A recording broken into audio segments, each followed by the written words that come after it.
What's going on, everybody? Welcome back to Season 2, Episode 39 of Hit the Books, the podcast where we dive deep into the world of sports and sports gambling. Each episode, we break down the latest news and trends, provide analysis, and offer up our best bets and betting advice.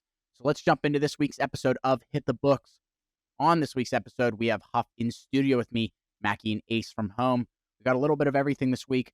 Conference finals are wrapping up quickly in both leagues, especially in the NHL, where we have our DraftKings prize pool live once we get the matchup set for the Stanley Cup Finals. On top of that, we have the NHL and the MLB with some news and things to review. Can't forget about our power rankings in the MLB that we do each and every week. So let's move into this week's episode and introduce my co-hosts, Huff, Ace, and Mackie. Mackie, let's start off with you this week. What do you got for us, buddy? Nice to see you, buddy. Yeah, not much. It's getting into the conference finals. A lot of surprises that we've seen. 1 week close to the NFL. I know the NHL season and the NBA seasons are coming to a close, but we're getting close to the NFL week by week. Just looking forward to that. Other than that, not much going on. Kind of a slow week. Yeah, that's about it. For sure. Real excited about that.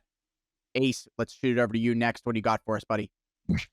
Yeah, like Mackie said, getting close to that NFL season, but I'm really cherishing these last few weeks that we have of the NHL and NBA playoffs. I mean, so many elite athletes going at the top level. I'm hoping for some tighter series when we get to the finals. Been a bit crazy here to start. Something I didn't expect to see, of course. But yeah, been calling the cards too, and MLB full swing. Happy that that's rolling. Had some day baseball today. Can't beat that. So ready to get talking. Ready to go. Good stuff. Good stuff. All right, Huff, you're in studio here with me. Let's finish it off with you. What do you got for us, buddy? Yeah, not much going on. Like Ace said, a lot going on in these conference finals. Our Western Conference Finals pick, Vegas plus 440. We just need one more win and we clinch that. So our DraftKings prize pool coming up right around the corner, and looking to get Vegas as one of the teams there representing the West, cash a bet and have them in the DraftKings prize pool. So definitely look forward to that. Lots of good stuff, boys. Looking forward to yet another week here, episode 39. Let's get right into it. Let's start off with a top three segment, the top three sports announcers. I'm curious to hear what you guys' top three sports announcers are. Who wants to start off this week? I'll start us off here. Give me a second. I wrote it down. Okay, so top three. Mine are kind of from all across the board. One non-current, two current. I'll start with number three. I'm going to go my hockey pick, Mike Emmerich.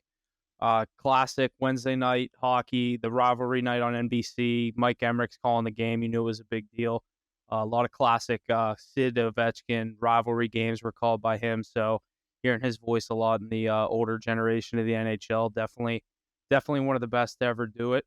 Number two, I'm going to go Mike Breen. Obvious reasons, all the bang calls, the best calls, all the calls that he's ever had throughout his career. He's definitely in my top three, and that's why he gets that number two spot. Sitting right behind my favorite sports announcer of all time, and that's going to be Jim Nantz. The Hello Friends. Anytime you hear that, you know you're getting down for something that's going to be a big deal, whether it's the Masters, a big-time NFL Sunday. Jim Nantz is easily, in my opinion, the best to ever do it. And I definitely left a couple of legends off the board. We weren't alive for like the Pat Summeralls and the John Madden, so I never really got to experience that. These are three guys that I'm a huge sports guy, so these are three guys that every game I'm watching, I'm hearing one of their voices, or were in the case of Doc Emmerich every night. So that's my top three. I like the list, Huff. Yeah, definitely a bit of recency bias here in mine as well. Tough to put people on here that we never actually watched. But with number three here, I'm gonna go Michael Kay. From the Yankees. It's probably just a thing with me growing up with the Yankees on the TV every single day because my dad's a Yankees fan. But he has some memorable calls. He was in his prime with like Jeter and Mariano Rivera on the mound. So he has some things that are stuck in my head probably for a lifetime. Number two, I'm gonna go Mike Breen with NBA. Obviously, he has some crazy calls with Steph Curry's threes that he calls, and his memorable bang that everyone knows. My favorite call by Mike Breen, not to cut you off there, is not even the bang call. It's it's blocked by James. Blocked by James. Yeah. Blocked by James. I love it. Yeah, I'm a bigger Steph Curry fan, so that's what I remember from him. But My number 2. And number 1, I'm gonna go a duo here with Al Michaels and Sam Rosen for the New York Rangers. Definitely really biased here, but I love their commentary. I love their announcing, and yeah, that's definitely my unanimous number 1. Yeah, it's a good list. You both had Mike Breed on there. I'm not surprised, those legendary NBA calls, but I had to go with the more of the sports that I'm more in tune with. Like Mackie, I went with a homer pick at 3. Very polarizing figure too. A lot of enemies hate him, and a lot of fans even hate him. I'm going with Jack Edwards. Guy's a nutcase. Love him in the booth. I watch all 82 with the Bruins and the boys on Nest, and so Jack and Brick are always tearing it up.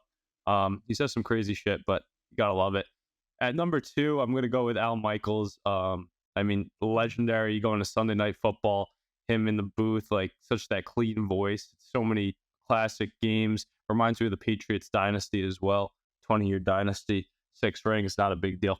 All right, coming in at number 1, I'm gonna go with Doc Emmerich as well.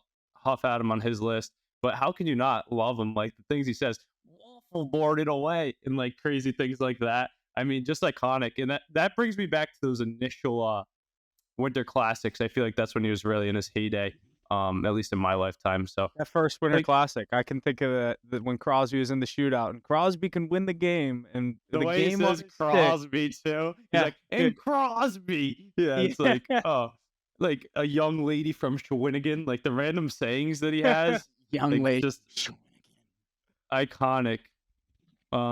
Favorite sport. It's such a hard thing to do, and he did it so well. It's tough for anybody to fill his shoes.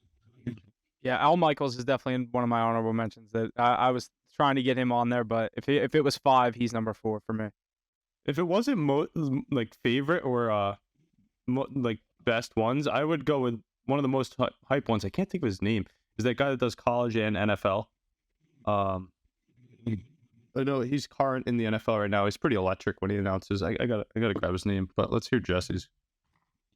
All right, I got my 3. Going with the classic Jim Nantz. Can't go wrong.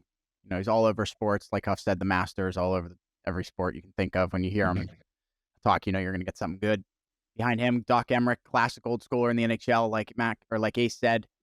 Lots of good sayings across the board, like waffle boarded away. ESPN or NBC, I believe, years ago did a like a 30 on 30 or something on him and all his different sayings and stuff like that. And it was just honestly crazy to hear him just say them like back to back to back to back to back, and like him just tell you what they mean and everything. Like for people that may not understand.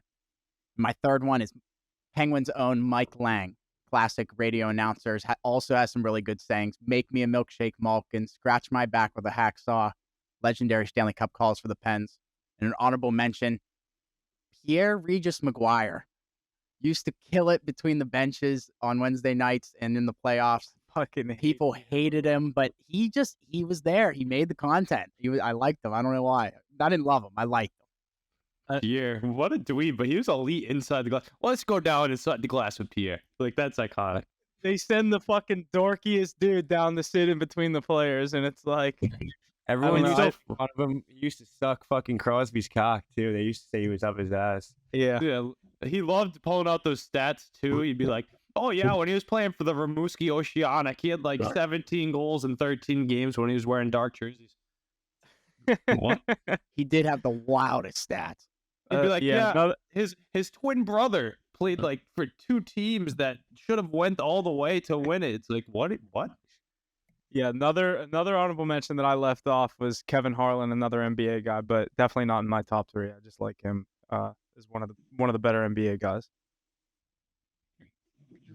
Yeah, so many good ones. It's This is a hard tough- one for me to tough do narrow. at 3. At 5, I could easily do 5, but like I said, Al Michaels and Kevin Harlan, they're definitely up there. What about this hot take? Do you guys like Joe Buck? Joe Buck, he was another one I was looking at, but Yeah. he didn't make it up there. Some people hate him, obviously, but I'm not a Troy and Joe guy. yeah, I think it's not too bad. I'm more of an Al and Chris. Now here's a guy, Al, that that on Sunday Night Football. How many times do you hear that from fucking Chris Collinsworth on a Sunday night? Just That's likes when he pretty rolls good. into the booth. Oh, honorable mention. All right, here's mine. I couldn't think of the guy who I was referring to, but he's the guy that announced Will Greer's game-winning play against Texas when we were in college. He does NFL now too, and he just makes college games hype. I can't think of his name, but my honorable mention is going to be Tony Romo. I think he's great. Does great color, great play-by-play. Yeah, He knows what's coming almost every single play. I love they that. told though. him to That's stop that. I like that though. I know they told him like stop. You're not like we don't want to know what the fuck. You're ruining it. Yeah, like we don't want to know what the fuck's about to happen. It's crazy impressive though.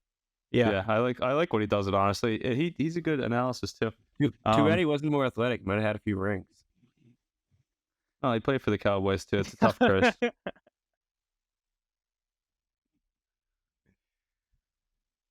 You set yourself up for that one. Yeah, I just ate it. I like Tony All right. Romo. I have his autograph on a football in my room, so no hate there, Mackie. All right. Let's move forward in this week's episode. Let's start off with the NHL. The Florida Panthers jump out to a 3-0 series lead after defeating the Carolina Hurricanes in Game 4, or in in 4 overtime in Game 1, overtime in Game 2, and in a 1-0 victory in Game 3. Panther stars Matthew Tkachuk and Sergei Bobrovsky have been the driving force for Florida. Game 4 here about to start. Puck drop happening any minute here. What do we think's happening in this series, boys? I mean, Florida up 3-0. Do the Hurricanes take one? I think we have Florida tonight.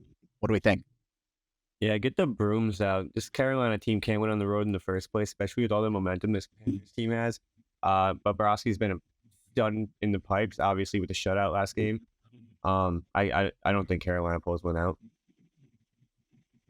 Yeah, Mackie, I'm right there with you. I mean, this Florida Panthers team, like we said last week coming in, they're firing on all cylinders. And we called it. If they can take Game 1 and they take all the air out of the balloon for Carolina, then those Panthers are going to be riding high. And that Carolina team that needs to win at home and couldn't do it early on, I mean, what faith do you have? You saw the clips of Svechnikov banging his stick after that last loss 1-0. I mean, they can't stop Bobrovsky, and for such an offensive powered team. I mean, tough to see. Expected a better series here, but those cats are rolling, and we're all over it betting too. So, I mean, we saw this coming. Matthew Tkachuk is definitely him, even though Consummate definitely leaning towards Bob.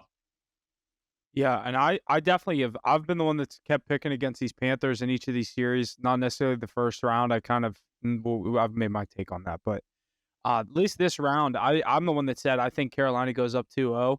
But obviously, I'm just glad that I bought in on this Panthers team now because I think they get the sweep done at home. Carolina can't play on the road. Florida looks like the better team. They just look like they won it more or less. What was it, 2 nights ago, winning a 1-0 hockey game, and a game where Carolina was playing good and they were getting the offense. They were dominating in the shot department in the first and early on. And I really thought that was going to be the game that Carolina won. And Florida pulls out a 1-0 win. Bobrovsky gets a shutout in Game 3, first game at home, first Eastern Conference Finals game in Florida since '96. That place is going to be buzzing here tonight for Game 4. I'm glad we got him on the card tonight. I like Panthers to sweep this series. I just don't think there's much life left for these Carolina Hurricanes. Yeah, and what's really crazy about this team is we loved highlighting Bobrovsky and we love highlighting Tkachuk, because how can you not? Matthew Tkachuk with back-to-back overtime game-winning goals. That's just incredible. Crazy. But it's like, really this depth that's showing up for them. I mean, they have proven winners in the stalls on the bottom of their roster. We went over it. They have Verhaeghe, they have Duclair, they have Bennett and Reinhart. These guys are playing at the top of their game. Radko Gudas doing what he does best, just banging bodies all throughout the ice. Second in the league this year coming in. Guys like Forsling and a healthy Ekblad. I mean, this team's a wagon, but what strikes me is how fast they play. Like, speed is such an important element of the game.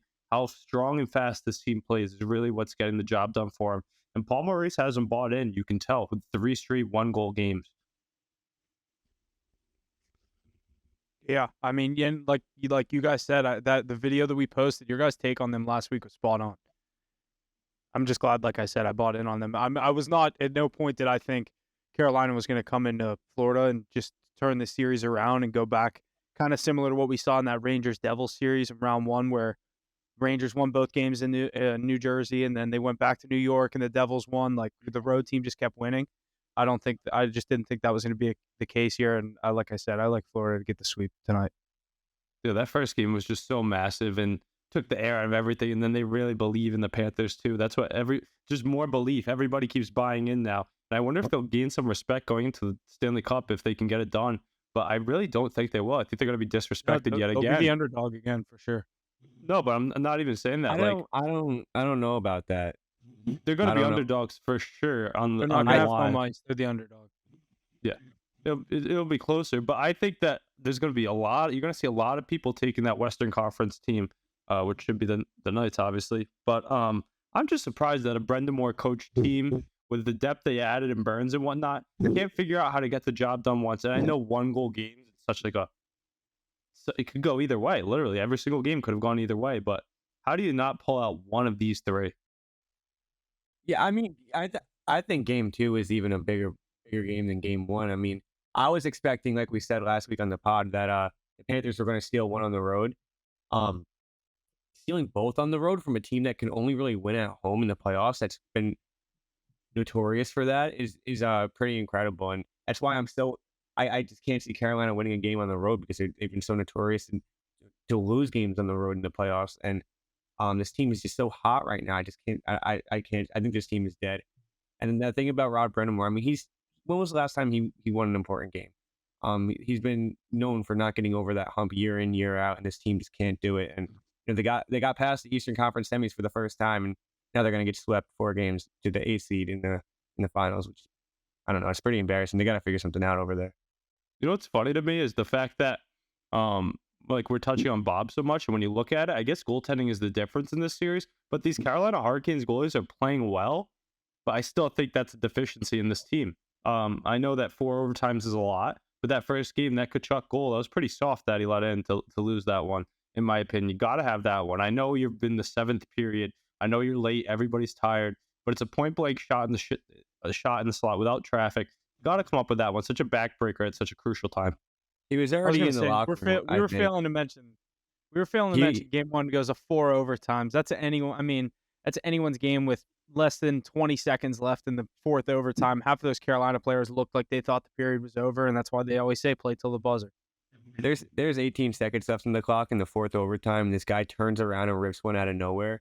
His head's already in the locker room. He's thinking about how long this game is going to go, and before he even knows that the game's over. So, obviously a huge break. Chuck using his head, obviously, catching who was he? I don't even know. Was it Anderson or Ranta? It was Anderson game 1, and they turned to Ranta after that.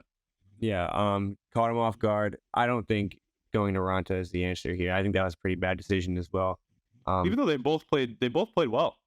Yeah, but why are you switching goalies like that? I mean, you go with your starter.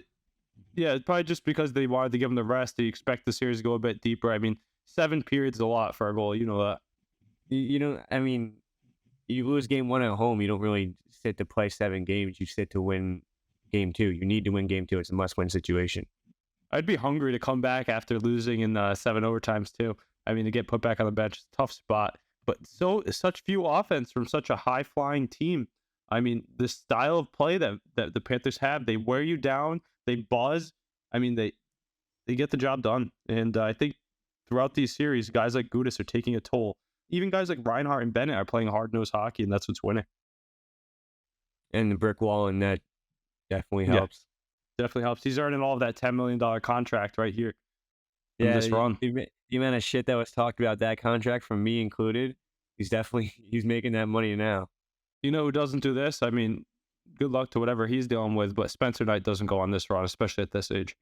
Oh, definitely not this run. But I think that if he was in, then he'd be the goalie, and they'd be out of the playoffs by now. Agreed for sure. That's why. And I'm a big Spencer Knight guy as well. So that's just nothing against him. It's just, this is veteran experience, and this is something that Bob has probably been longing for a long time. What's crazy? I remember early on in the season, I was fading the Panthers every time he was playing. Yeah, dude, he was terrible. He was his goals against average is up to he backed up Alex Lyon to begin this run. Let's not forget that. It was Alex one Lyon. It was a game 7 decision. They didn't know who to play. They played Bob, or it might have even been game 5 or game 6. But ever since that decision, he has not turned his back. He's been playing incredible. And it all started on Marchand. Yep, and it reminds me of that was it 2013, I want to say, LA Kings team. My brother was saying this to me. I was like, you got a good point. The run that he's taking reminds me of Quick and Tim Thomas, those guys who don't play like the cleanest goaltender, but they make those crazy flashy saves. They're going all out, athletic, And this team is pretty similar to those Kings teams that were winning cups back then. You have that top-end talent at the beginning of the roster. You have the depth who can win with the stalls, and then you have strong secondary scoring all throughout the lineup and a good defensive core. So they're not going to be an easy out for whoever makes that West. I agree. I'm so glad, Jesse. I am so glad we took that to win the West, not to win the Cup, because we'd be getting ready to sweat out a Stanley Cup final. Totally agree. Totally agree. I mean, Against we the would have got hottest team. This is the You'd hottest have we better would have got. odds. I'd take a 13-1 future to the final and risk it, but I definitely would hedge because the Panthers would be underdogs in the series. When's the last In time this we've seen a team situation- in the playoffs? Like, how many have they won of their last? So they won the last 3 in Boston because they were down 3-1. Then they won 4 out of 5, and now they've won 3. So they've won 10 of their last 11 playoff games. What a run! Yeah, probably pretty good hockey. Putting South Florida on the Uh, map, Panthers and Heat. Talk about getting hot at the right time. I mean, this team had it in it. We Let's knew. not forget. Mackie, I think you brought this up maybe last week or 2 weeks ago. They've been playing playoff hockey for how long now? Exactly. That's the At this main point, thing about it. They're 2 or locked 3 in. months, 2.5 months. This is all because the Penguins lost to the Blackhawks on home ice. I don't need Thanks, to the hear that. Yinzers. Thanks, the Yinzers. Bedard to Chicago. Dubas out of Toronto. Well, he's Boston coming getting here, so that's okay. down. All because you guys love. What a fucking butterfly effect. What a joke they are up in Pittsburgh. All those fucking Stanley Cups they got are fraudulent, mean nothing. Those back-to-backs. Yeah. Imagine. Tough scene. What Should a have won time. it. We would have had 2 back-to-backs. All right, good stuff there. I got another point out of this series. 4 days ago, Matthew Tkachuk set the Panthers franchise record for playoff points with 18. Good accomplishment for the youngster as he leads the team on a miraculous run here. Hoping to finish out that series here tonight. Let's shoot over the West. The Vegas Golden Knights defending their home ice in games 1 and 2, the Western Conference Finals, defeating the Dallas Stars in overtime, 4-3 in game 1, 3-2 in game 2. Vegas Golden Knights tied the game 2-2 with 2 minutes and 22 seconds left in game 2 to force overtime. The Vegas Golden Knights currently lead the series 3-0. Game 4 tomorrow, Thursday. Where do we see this series ending up? I wanted to add Jamie Benn is suspended from the Dallas Stars 2 games for his cross-check to the neck of Mark Stone's head. In a statement, he said that he was falling and happened to use his stick to brace his fall. I think that's a pretty lame excuse, but curious to hear what you guys think about that. Think about this series. What do you guys got? Go ahead, Mackie. He's a scumbag. There's no way that was that. I appreciate the effort of trying to get your way out of it, but there's no way. That's a terrible effort, yeah, if you ask me. Yeah, I think that's not a good thing to say before your meeting. Like and it was like, this is paraphrasing, but he was like, "Sorry, I apologize for trying to use my stick as a fault or as a landing point." Like almost like it's not his fault. Stone's head just so happened to be under his fucking stick. He probably said, like, what the fuck you want me to do about it? I'm falling. I mean, like, I see both sides of it, but like, no remorse whatsoever. I mean, I love Jamie Benn. That's the type of hockey player he is. He's a hard-nosed hockey player, but you got to get bucked 2 games here. I agree with the. Yeah, with absolutely. Oh, 2 games though in the playoffs. Come on. I never Series is agree. over. Yeah, it is yeah, over. it is.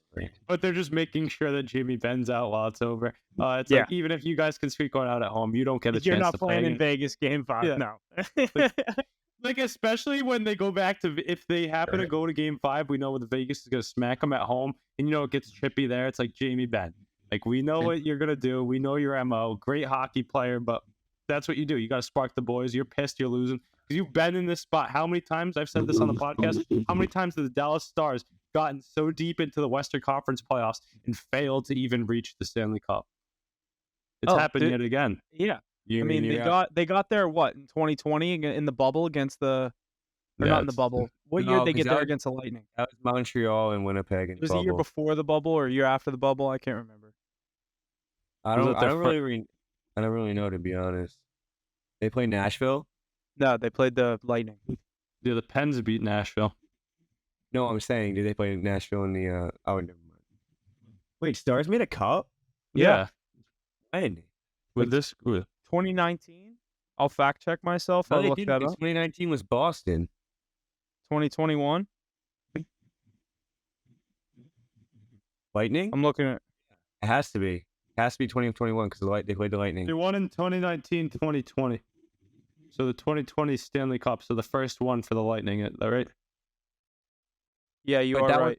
That was Winnipeg versus Montreal. The wasn't it? 2020 Stanley Cup Finals, the Lightning won in 6 games. They beat the Stars in 6 games. Max, so they won yeah. 3 in a row, remember? 2 in a row. Or 3 in 4 years. Oh, 3 in 4 years. Yeah, you're right. They made 4 straight.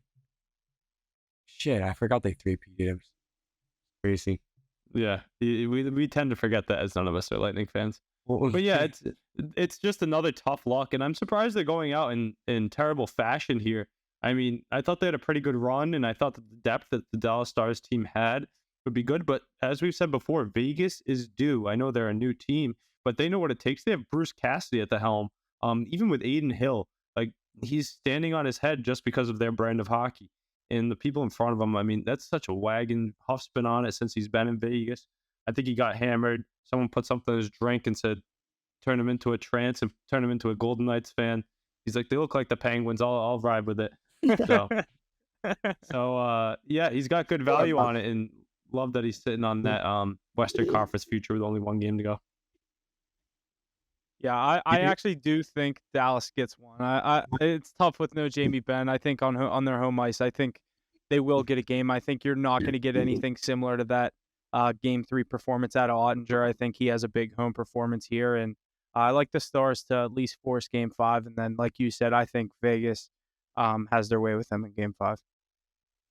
See, but here's the thing. Ottinger's been off the entire playoffs. This is very unlike him recently. But something's in his head right now. There's something going on with him that he's not playing good hockey. I could see a scenario where they come back the same exact way, and Ottinger gets lit up. I could see it, and they were probably not. The leash is probably really tight too. That's why Wedgwood came in and played pretty well. I think he gave they lost 4-0. He gave 1 goal. Obviously, the game's a little more conservative after it's 3-0. But he's a goalie you could probably trust. Do you think I agree with you? I was saying that last night. I was out watching the game.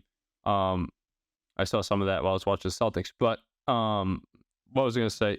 Going to Wedgwood, do you think that's why they turned to him so early? They know that we all know they're going with Ottinger in Game 4 with their backs against the wall. But do you think it kind of shows he's battling demons of some sorts? To pull him that early, I know 3-0. 3 and 6 shots. Yeah, but still, I think it was 3 on 5. Yeah, when you put in Wedgwood, you're waving the white flag, in my opinion. No, I don't think so. I think I thought that too. There's been many situations where pulling a goalie and putting a new goalie and just changes the momentum of the entire bench. I mean, they also know they have to play better in front of Wedgwood typically than they do in front of Ottinger. So, that can bring a little bit of a boost. I agree. He's just trying to find something to mix it up, change the speed. But I don't know. That's such a big drop off. I think Wedgwood's not even like a valid backup. A lot of these teams, just in my opinion, not a better backup in the league, I don't think. But I don't do if Otter's playing like this. I mean, it's been pretty consistent. It's not like it's a one-time thing. So, you got to figure something out. Backs against the walls. You can't just roll over and just go with him because he's been your stud the entire year. Yeah, I completely agree with that. And plus, honestly, what has he won? But let's flip it back to the Vegas Golden Knights for a second. Yeah, no, I agree. But he's lost these big games time in and time out. I was gonna say that's it. I wasn't looking at. I didn't think you meant that in terms of like hardware. I mean, obviously a Stanley Cup, he has been there, but I don't know. I think he has a big game in Game 4. I think he definitely bounces back. I don't think that Stanley Cup was him, dude. No, that was Anton Khudobin. Was that Khudobin still? That was the year that was like the second year in his league, and I know he was in the AHL for a year or two. So no, but I was talking about that Vegas Golden Knights team. I know it's pretty easy to pinpoint with the Panthers their success that stems from Tkachuk and Bobrovsky. This Vegas Golden Knights team is a whole different story. Maybe that's why they're so successful, because we know hockey is a team game, and they've been getting contributions all throughout the lineup. Yeah, they have the mainstays of Marchessault and Carlson doing the work. Jack Eichel, obviously, big name. Everybody loves that. But they're getting contributions from everybody. Chandler Stevenson, all throughout the lineup. Aiden Hill, whatever goaltender they turn to. The depth on the back end. I mean, who's your guys' pick for the Conn Smythe on this team so far? You can't rule out Jack Eichel. I think he has 16 points in 13 games, 7 goals. obviously like one of the biggest pickups that they've needed over the past to get over the hump the past few years.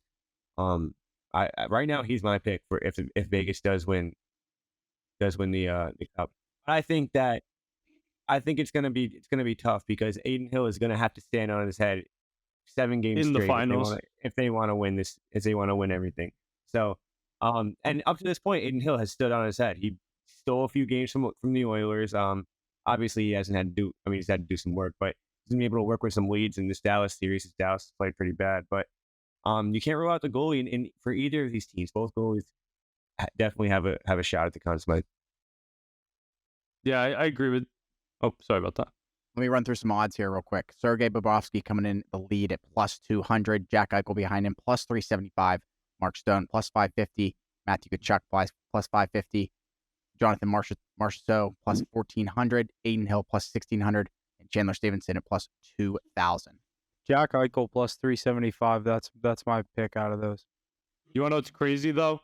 That Aiden Hill at plus 1,600 jumps right out at me. If they go into the Stanley Cup with your starting goaltender at plus 1,600, that's crazy odds. Especially if you think Vegas is going to win. No, if you think the Panthers are the better team, I mean, you're going to need a goalie to stand on his head and steal a few games. Plus 1,600, that's crazy for the projected starting goalie. Now, one thing that creeps into my mind a bit is, do some of these other goalies get healthy and they get a look, especially if they lose a game?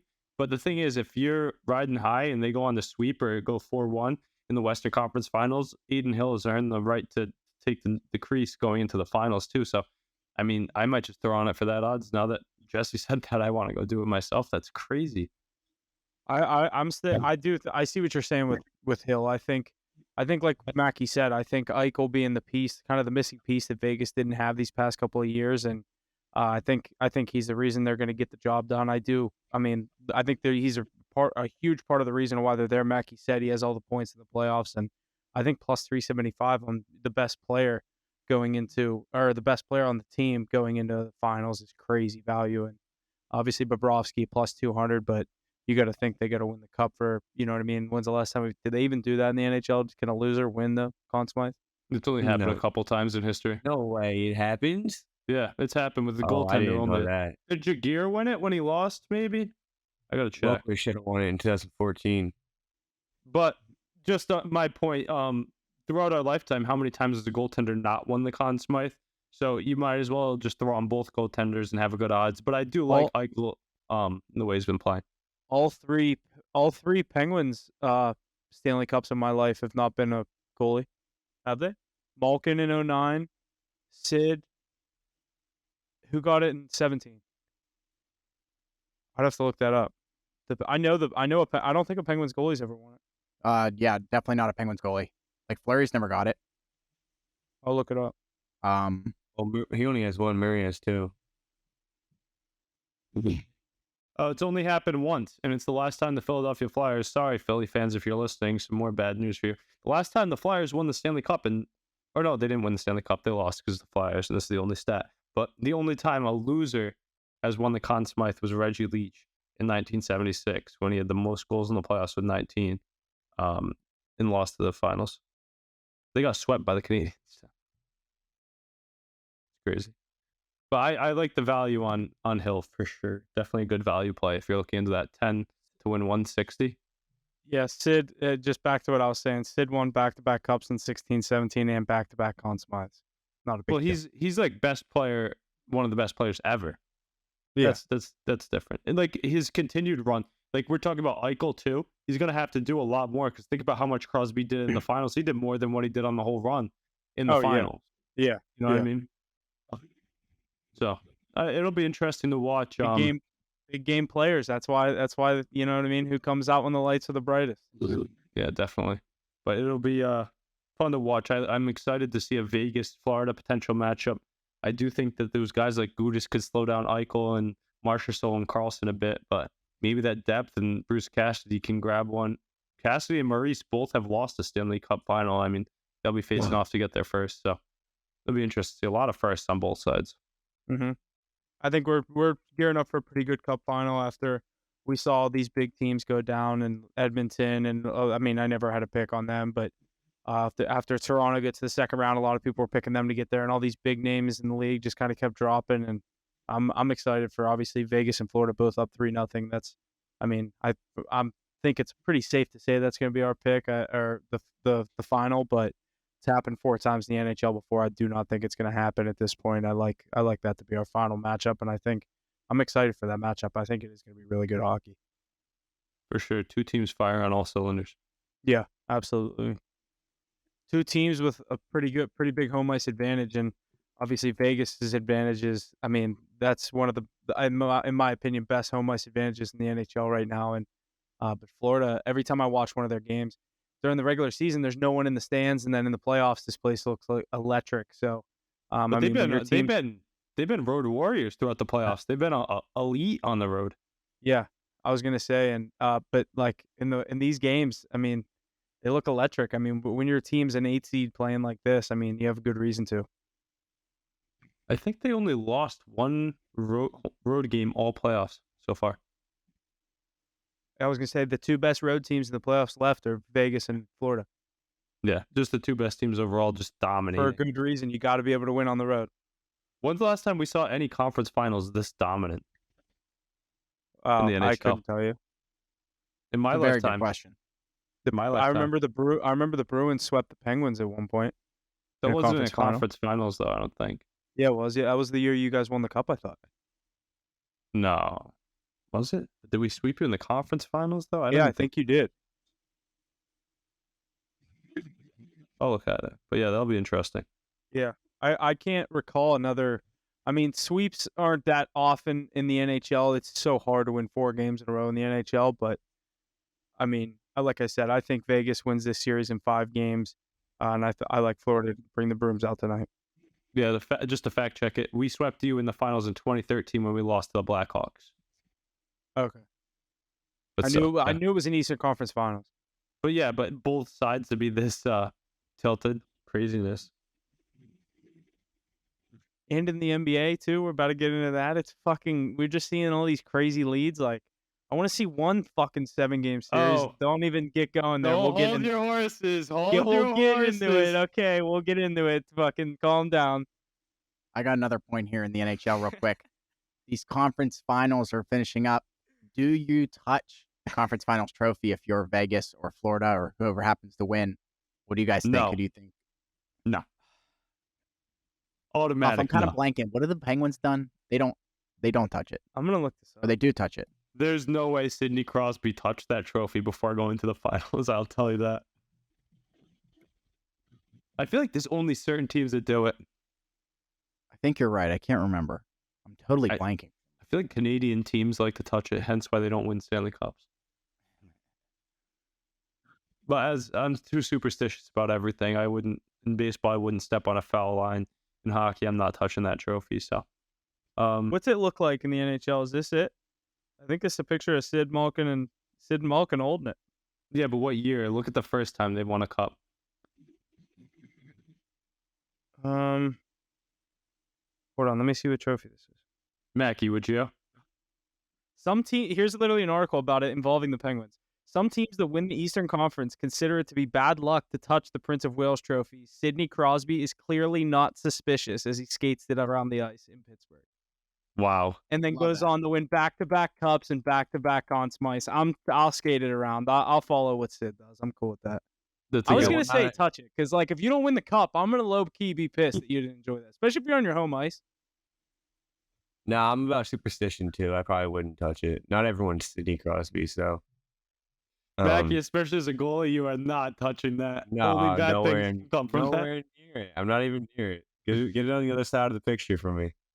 I just don't want another curse off. Like you talk about the President's Trophy curse, just any possibility of any curse going into the Stanley Cup, I'm all set with that. Alrighty, I got another point in the NHL. Former Toronto Maple Leafs general manager Kyle Dubas reportedly met with the Penguins captain Sidney Crosby at a Penguins practice facility after the team was granted permission to speak with him in their GM search. Huff, what does this mean for the Penguins? Does this, is he the answer? I would like this move for the Penguins. Obviously, this has been in the rumor mill for the past couple of weeks in the Pittsburgh sports media since We fired our GM. They kind of were looking at that. Everyone kind of knew if Toronto didn't go the whole way this year, if this wasn't the year. I mean, then we obviously saw them win in the first round, but there was rumblings of Dubas to Pittsburgh for the past couple of weeks, and we heard, obviously, you just said it, meeting today in Pittsburgh, and I'd like the Penguins to bring the pen to the paper here and get him as the GM. The Penguins. I really like what he did in that Toronto team but that team's just cursed. So I think that it was bigger than him there. But I'd be really excited if we get him as the general manager here. I don't know about you. I'd love the move, honestly. I mean, he's young, he's good, he's there, he's relevant. I don't know. I think he's better than Ron Hextall, better than some of the other guys that we've had recently, for sure. So definitely a step in the right direction for the Pens, hopefully. We'll see what happens there. I just want to give a take on that, bringing Dubas into Pittsburgh. I really do like that move. For a team that seems to be kind of slow to adopting the new NHL, I know that it's tough to part ways with those veterans and they just ink those dinosaurs a bit longer. I like to make fun of it, but how do you not?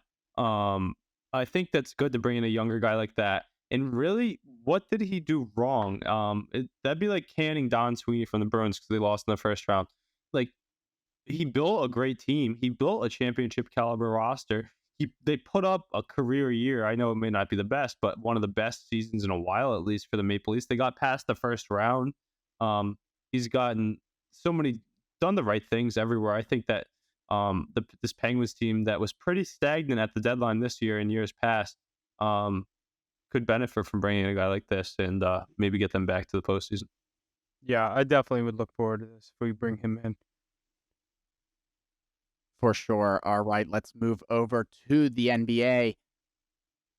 The first point I have here is the Denver Nuggets complete the 4-0 sweep of the Los Angeles Lakers to clinch their spot in the 2023 NBA Finals.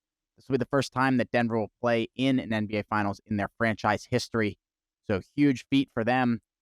LeBron James in his post-game press conference said that he's unsure if he will be with the Lakers when the 2023-2024 season starts in the fall.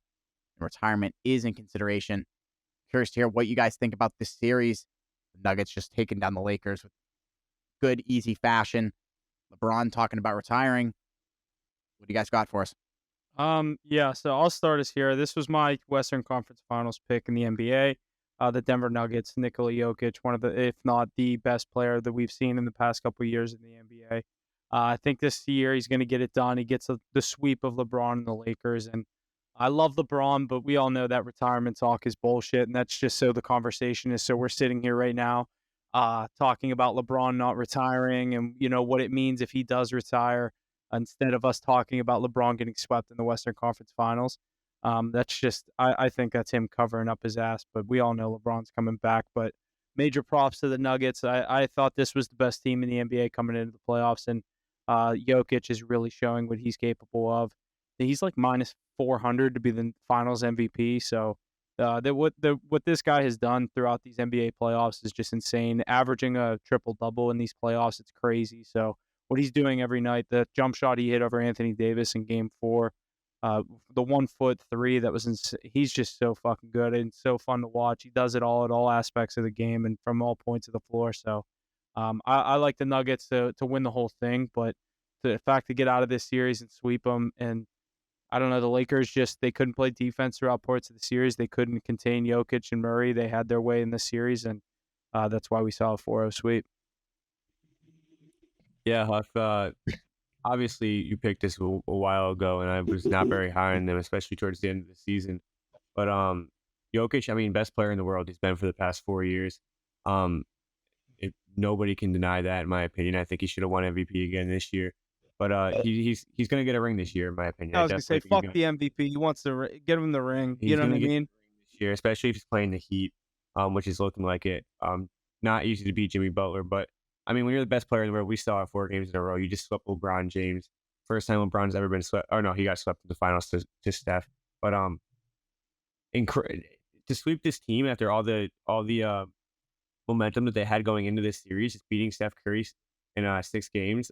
I thought the Lakers were going to come out on top in this series, and Jokic actually just shut everyone up. He said, "I'm the best player in the world," and now he's playing getting ready to play in the NBA Finals in 2 weeks.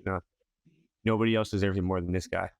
Did you hear that thing? The quote from LeBron. He said him and AD were talking in the locker room. LeBron said that was the best team that him and Anthony Davis have ever played in the playoffs. Like as a duo. Yeah. Yeah. I mean, I 100% agree. Obviously. Easily, yeah. I mean, those role players even outside of Jokic and Jamal Murray, you got MPJ. And a guy that had a crazy good series that was a Laker is Kentavious Caldwell-Pope, and like just a defensive D3 guard. That he was huge in this series, I thought. And coming over from the Lakers, that hurts obviously if you're a Laker fan to see him torch you in the conference finals like that. Obviously not torching. Obviously Jokic was the main problem, but you want to talk role players, I thought he was a big part in the series. I think he took it a little personal, especially since LeBron shipped him off or at the trade deadline. But you go to a better team, and you're playing with Nikola Jokic, so you get the open threes a lot. And if you knock him down, you knock him down, and that's what they were doing. So yeah, I got a few points on this series. First off, you guys keep referring to this guy LeBron. I think it's a little washed now. Hit the retirement home. You suck. No, I'm just kidding. But not going anywhere. Moving on. You speaking. Yeah. I love to see LeBron crying. Come on.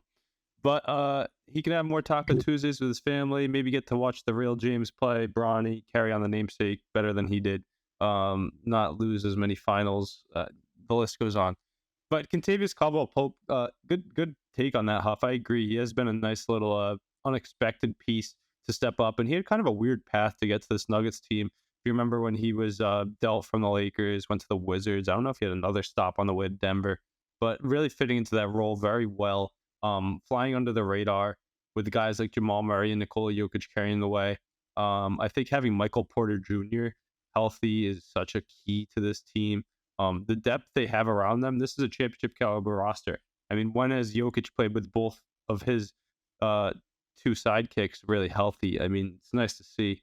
I think that Lakers team really just ran out of gas. They weren't as good as we thought. It was pieced together well, but I was definitely surprised to see them get swept, though. I was on them a couple times.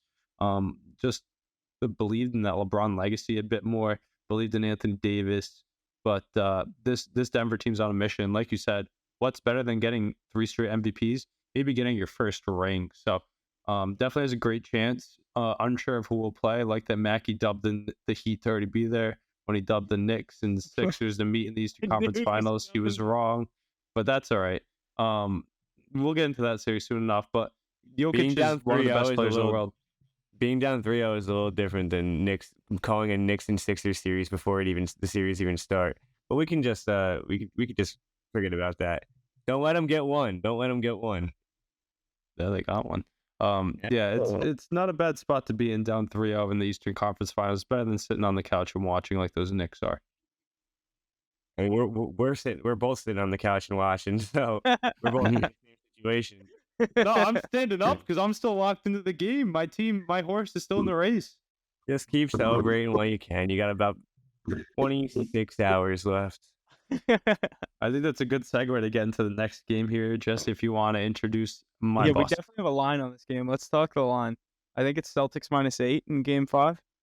I'll pull that up here as I'm talking about the game. So Game 5, the series between the Celtics and the Miami Heat, is happening tomorrow evening, Thursday. The Heat lead the series 3-1. Game 6 Saturday, if needed. The line on this game is Boston Celtics -7.5. Their money line sitting at -300. Miami Heat money line +240. The over/under sitting at 215.5. What do you guys think about this? Mackie, let's hear it.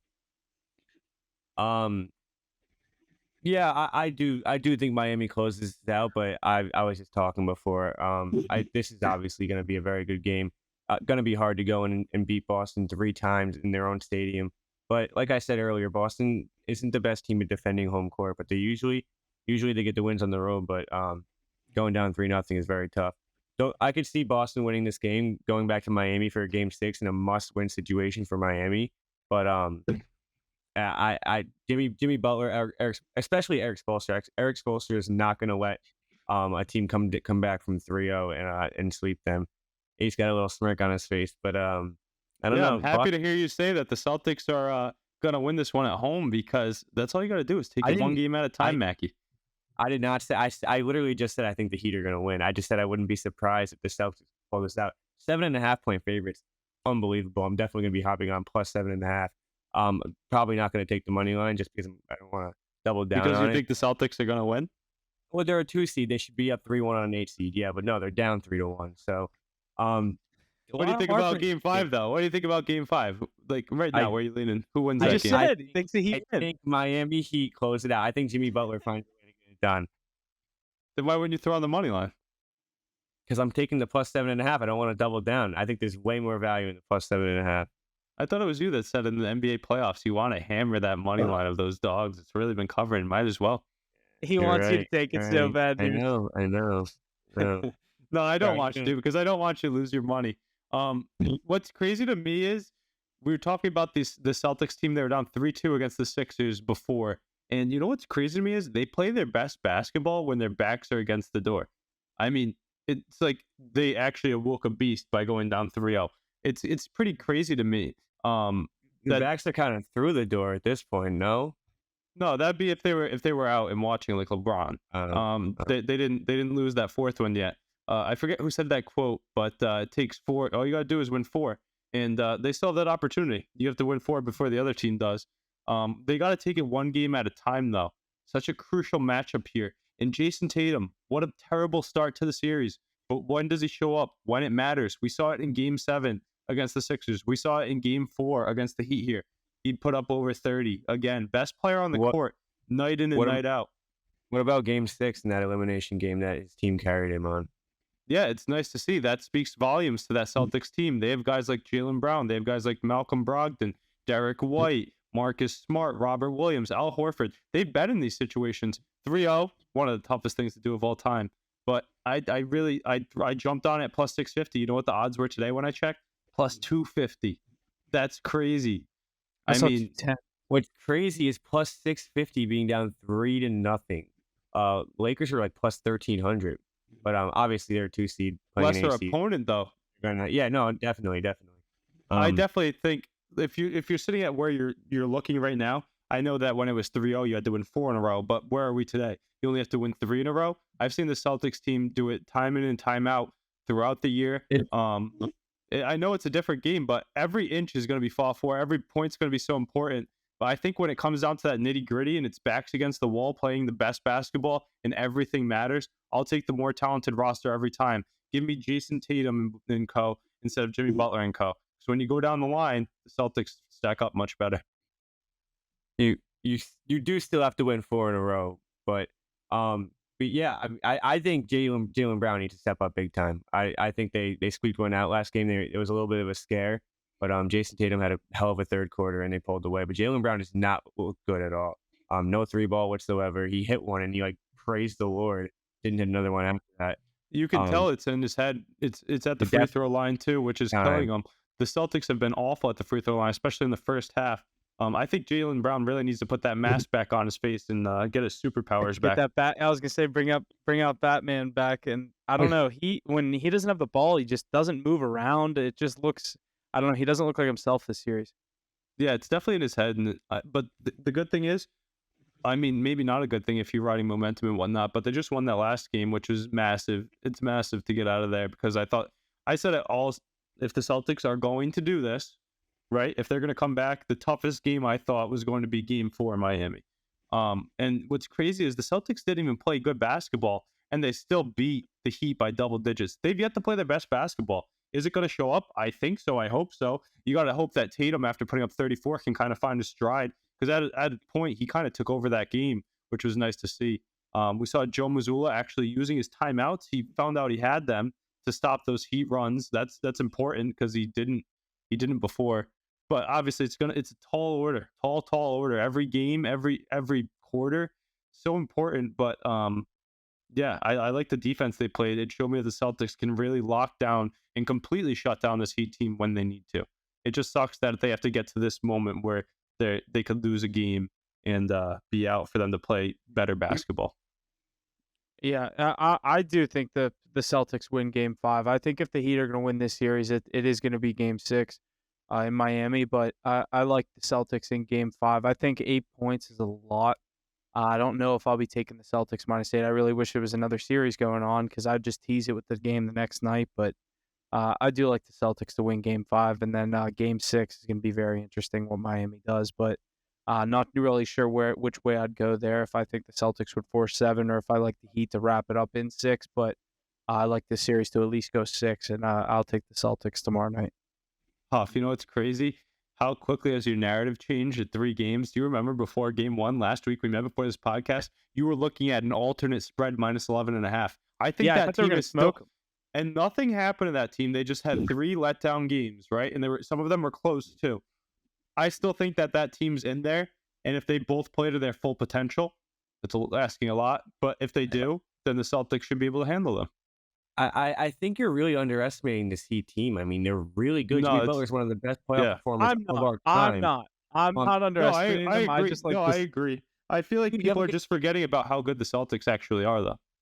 I don't really think so, but I think Miami matches up well. I think Bam Adebayo outperforms Al Horford day in and day out. I think Gabe Vincent, Caleb Martin, these guys are stepping up, hitting threes.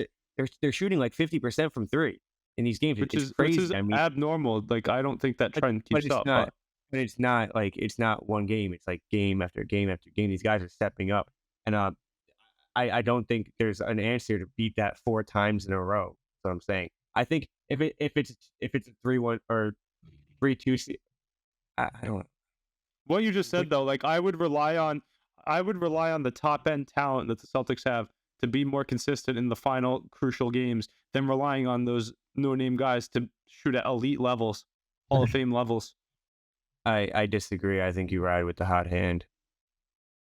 They went cold last night, so they'll have to catch fire again. They didn't even really go cold. Jason Tatum's had an incredible third quarter. They put up less than 90 points, no? No, I don't think so. I think they put up 90. They didn't reach triple digits. 96. Yeah, it was like 96. Yeah, but that's normal in an NBA game. I mean, especially a postseason game. We've said it throughout this playoffs, though, obviously up until this point, but in the previous podcast throughout the NBA playoffs, to beat the Celtics team, you have to put up over 120 points. And that's what the Heat were doing in the first few games. I don't really know if they can do that again. You know what's tough, though? Like, Mackie, obviously you're right. It's a tough spot for these Celtics. Like, they really shot themselves in the foot so badly. It's like, now you have to be perfect and hope that the Heat don't just pull one out. Because that's all they have to do is pull out one game. It's such a tough spot. They have to pull one, really. In the NBA, they have to pull one quarter, one half out of their ass, and they could win this series. And you know what's the game doesn't start till the third quarter. Because of how well coached this Heat team is too, they can do it with less time than a normal team can. And with Jimmy Butler and Eric Spoelstra and the depth they have and the minutes they play because they're so rested and whatnot. But if I'm just looking at this at a game by game basis, which I'm going to do the rest of the way, I like the Celtics every night. Last night, everybody, all of us included, saw Celtics at plus value. We're like, are you kidding me? How are the Celtics underdogs in a given game? I also had the Heat in Game 3. I've been good on this series. Other than Game 1, I've been good on this series. Yeah, no, but like I'm saying, like, do you think the Celtics even get disrespected to be underdogs in a game going into a singular game again? I think Game 6, they're -1.5. Game 6, I was going to say, it'd be a pick 'em Game 6. It'd be close. Miami, who's the favorite? Miami was -1.5 in Game 4. I think Game 6, Celtics will be -1.5. But again, I'm taking the underdog there. 100%. Yeah, I'm going to look at, I know series, tall order, 3 in a row, 4 in a row, whatever the hell you want to, which way you want to look at it now. Look at it on a singular game basis. That's what the Celtics have to do. It's what Joe Mazzulla is probably telling his team. We just have to win every inch now, right? So I'm going to take the Celtics next game, and then we're going to go from there. So let's go. Let's make a series out of it. I've been saying it all along, and everybody's been doubting me. You should hear the Celtics talk back here. Oh, my God. Going into last night, if you guys watched that game last night, or were you watching Vegas? I watched it. I watched Celtics. Did you watch this? Did you like turn it on right away? Like caught the start? Yeah. Yeah. So you remember when they were down in the first quarter? Like they were probably down almost double digits. Oh my God! I was so ready to text you guys before halftime, and be like, I don't know why I bet on this fucking team. They're about to get fucking swept. In the second quarter they started to pull, make it close, and then they took that. It was a close game, down like 6 at the half, which is fine. Two possession game. Marcus Smart missed that 3 at half. I was like, that 3. You should. That's what's great off is like you hear the way I'm talking, you would think that like, oh, he's like the voice of Boston from our podcast. Like, no, Boston's not like this. a lot of fans are so skeptical, throwing in the towel, like hating on Jason Tatum. I'm like, boys, Yeah, they're used to being up and no, just to close out the Celtics talk here. I mean, I think that they're going to make it a series. I know that a lot of people are naysaying it, but I'm happy I jumped on it plus 650 because I'm not going to get anything close to that value the rest of the way. Like I said, I like the Celtics in Game 5. I don't love the points. I'll find a way. If I like a baseball team enough, I'll probably make a little two-legger out of it. Might just sit this game out. Like I said, if there's another NBA game, I'd totally tease this, like Celtics -2. But I don't know. But I'll try to find like an MLB game that I like and make a little two-legger out of it. Because what are the Celtics money line? Did you say there? I mean, they were 7.5-point dogs. You still have that pulled? Yeah, it's like minus 300, something around there. It's minus 240-ish, something like that. No, it's minus 300, I think. I told you last night, plus 650. I'm telling you today, plus 250. Dude, that is Get in not while good. you can. Get in That is while such you can. terrible value. Even if you like them, you can't take them down 3-1 at plus 250. But I took them down 3-0 at plus Yeah, 650, Mackie. The 650. Terrible value. That is terrible value. Mackie, when it's going to Game 7, and I'm not actually. I don't even need to say that. You are. When we're going to Game 5 tomorrow Because I'm night. going to take a game to game because when it's When going to we're Game 7. going to tomorrow night in their minus 300, just remember when they win, who's sitting with plus 650. If you, I'll be happy for you if you're sitting at plus 650 in a Game 7 when they're minus 300. But I being down 3-0 plus 650 is nowhere near. I need plus 1,000 down 350. Oh, This doesn't surprise me though. With that New York Cowboys mindset, he thought the series was over. He thought Value, sports betting value is value. You're down 3-0. It doesn't matter if you're MJ in the Bulls. You don't fucking take plus 650 down 3-0. And you're so odds, high Mac? on this right now because it's 3-1 in the series and they won one game. But guess what? If they lose one of their next 3 games, Jimmy Butler has one good game, and you're not going to be very confident about that plus 650. Mackie, what, Mackie, what odds would you have wanted it to be? At least plus 1,000. At least you're down 3-0. You have to win 4 games in a row in the Eastern Conference Finals against this is a probably play-in best, team. Against This probably is the a best. play-in team. They're playing team that won 3 games in a row against you guys, 2 in Boston. This play-in team lost their first play-in game. I appreciate the effort of being such a fan, but this is just astronomical. I mean, it doesn't make any sense to me. It doesn't. It's crazy. Yeah, I was just happy I got that. The real value that I was very happy to hit was last night on the money line because we're not going to see that again. But yeah, I mean it's going to be a great series the rest of the way. I'm excited for it. I just remember when Mackie, what I was saying about the New York Dallas mindset was you thought when we were down 3-2 against the Sixers, you thought it was done. Let's pull up the clip. I said it before. I love pulling up those clips about that right there. You thought it was done, no chance. Tatum's horrible. He drops the most ever in a Game 7, and here we are talking about the Celtics again for another week in the Eastern Conference Finals. And I'm hoping they can get the job done so we can do it again next week. But all I know is next game they're gonna win that one. Minus 300, steep line, but they're gonna hit that. I like you plus 7.5 play though. I think it's a sweat. It's gonna be a sweat throw. I'm gonna go back and find some of those Bruins clips of yours. Hey, I find every single one, and I said the playoffs is a whole different season. I was telling Mackie the other day, I was like, I'm low-key kind of like glad Pittsburgh doesn't have a basketball team because like watching you two just chirp each other in the NBA, it's the one sport where I can just sit back and I have no team-related fan base. Like I was telling Mackie, like I just kind of like root for like players and duos. Like I mean, you know the teams and like the guys I root for. Like I don't really like. I'm not a diehard fan of any team. Like I like the Nuggets, but mainly because I like Jokic. Like it's not really I like the Nuggets. You know what I mean? You get to follow the good basketball. Yeah, I'm just kind of a bandwagon NBA fan, but like I root for the same superstars every year. You know what I mean? He roots for the logo. Yeah, I'm a Jerry West guy. I just love to see the league. Scott Foster fan, probably. So, Hoff, you take Jokic. See some close games. Would you say, Mackie? You take Jokic off the Nuggets. You're probably not a Nuggets fan, right? No No, shot. not really even a Nuggets fan. If I had to pick a fandom, it's probably the Lakers, and they just beat up on the team. But like I said, my take last week on that, or whenever the series started, I said I love the Lakers, I love LeBron, but I have the money on the Nuggets. This has been my take all year. I just got to go with it, and that was really the reason that I stuck with it. But I'd love to see LeBron going for a 5th ring right now. Like that's, but I mean, I'm not, like I said, that was a win-win series for me. I either get to see Jokic go for his 1st or LeBron for his 5th. Yeah, Honestly, I really just wanted it. I just wanted it for his legacy, to be honest. I wanted him to get that 5th ring. Shut I those wanted to MJ. see Celtics Lakers, but Because Yeah, Jokic will be that back. too. Jokic will be back. one. Honestly, though, I can say this though, Mackie. It obviously it seems fandom biased for me to stand on a hill that I think the Celtics have a valid chance of coming back. But I think it's more realistic to think of a game by game, and the odds makers are making that way. But I can honestly tell you that if I was a Lakers fan, and like I am, and I was rooting against them to make a 3-0 comeback against the Nuggets, I wouldn't be preaching this. I would be praying for a miracle. Like, that's the difference. They're not playing world beaters. You know what I mean? They're just in a tough spot against another pro team. They're playing the best overall team basketball team that was in the playoffs at any point. The Heat are playing the best team basketball that, like I said, I think they're the only team that. Team.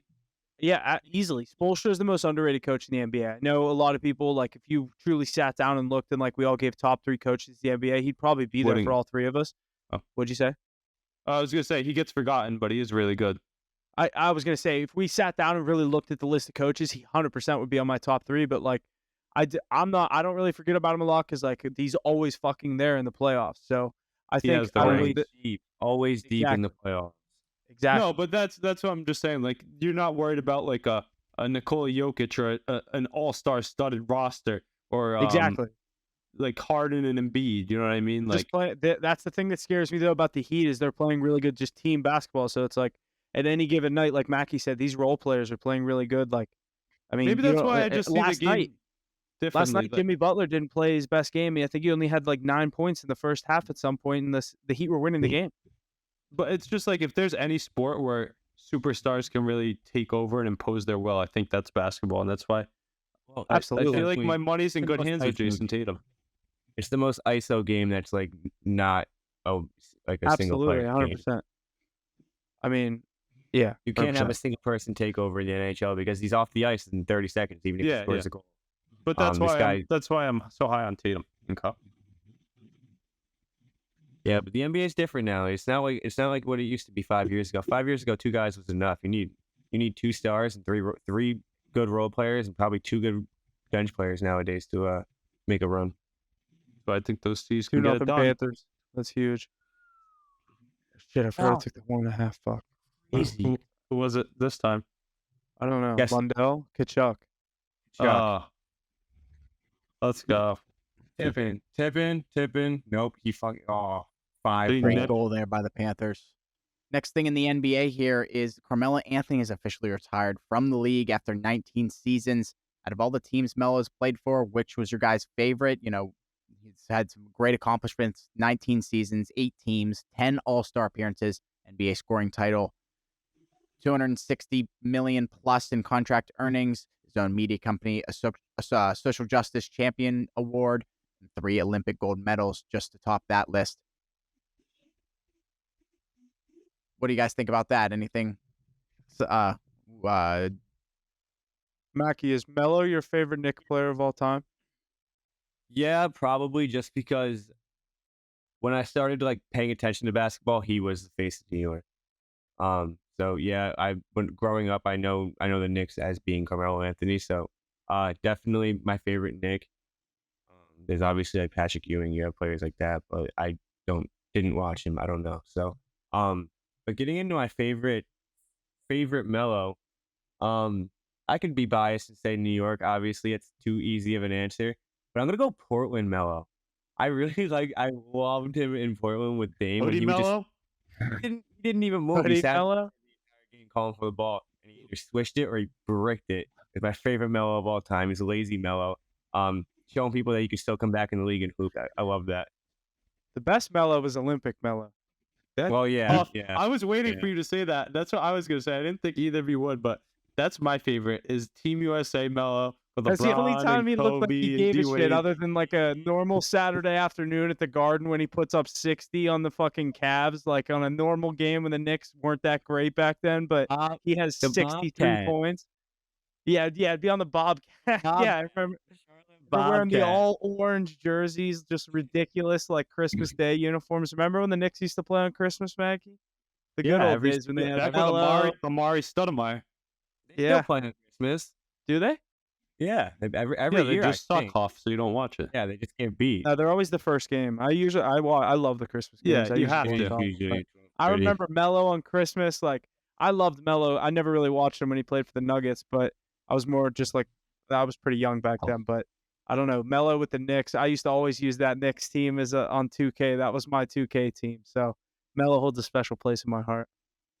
And Olympic Melo though, he was the man. Team USA. He was one of those guys. He just turned it on in the red, white, and blue. Do you remember all those highlight videos that they have, like when flip phones were a thing and stuff? LeBron and them at the gas station, Wendy's.